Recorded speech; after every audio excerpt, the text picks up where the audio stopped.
చాలామంది కుటుంబాల్లో నేను వింటున్న ఎక్కువ సార్లు విన్న పదం ఏంటంటే అది నాకు ఎదురైనా కావచ్చు, ఇంకొకరికి ఎదురైనా కావచ్చు.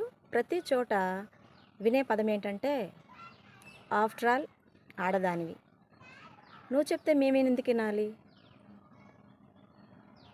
ఎందుకని ఆడవాళ్ళు ఆఫ్టర్ ఆల్ అయిపోయారు? మీకు తెలుసా ఆఫ్టర్ ఆల్ అని తెలుసా? ఆడవాళ్ళు ఆఫ్టర్ ఆల్ అని తెలుసా?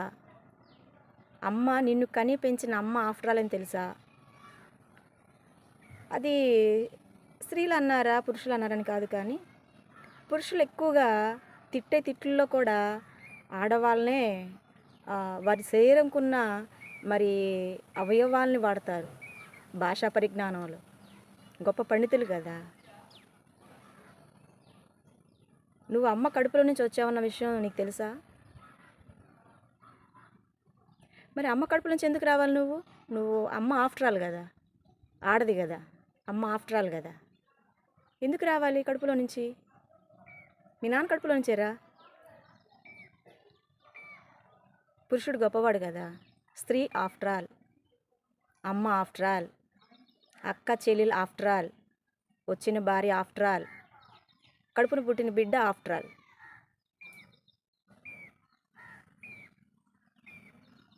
అదే పదం వాళ్ళే అన్నారనుకో, ఆఫ్టర్ ఆల్ నువ్వెందుకు నా కడుపులో అన్నారనుకో, నువ్వెక్కడ ఉంటావు? అసలు ఎప్పుడైనా వేసుకున్నావు ఈ ప్రశ్న? ఆఫ్టర్ ఆల్ అనేటప్పుడు నా తల్లి నన్ను నా కడుపులో ఆఫ్టర్ ఆల్ అనుకుంటే నా జీవితం ఉందా? నా పుట్టుకుందా? ఈరోజు నేను సమాజంలో మనిషిగా బ్రతకగలనా? ఎప్పుడైనా వేసుకున్నారు ప్రశ్న? ఇది నేను వేస్తున్న ప్రశ్న పురుషులకి, అంటే అందరికీ కాదండి. తల్లిని గౌరవించే వాళ్ళు ఉన్నారు, భార్యని ప్రేమించే వాళ్ళు ఉన్నారు, బిడ్డని ప్రాణంగా చూసుకునే వాళ్ళు ఉన్నారు, అక్కజెల్లెల్ని మరి అభిమానంగా చూసేవాళ్ళు ఉన్నారు. వారికి కాదు. వారు ఎంత ఉంటారు? మహా అయితే 20% ఉంటారు, లేదు 10% ఉంటారు. మిగిలిన వాళ్ళందరూ ఆడది ఆఫ్టర్ ఆల్. ఆడది ఆఫ్టర్ ఆల్ అయినప్పుడు ఆడవాళ్ళని ఎందుకు పెళ్ళిళ్ళు చేసుకోవాలండి?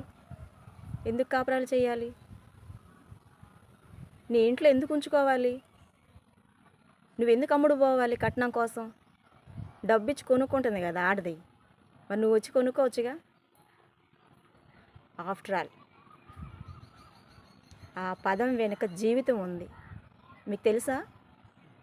ఒక్కసారి ప్రశ్న వేసుకోండి, ఆలోచన చెయ్యండి.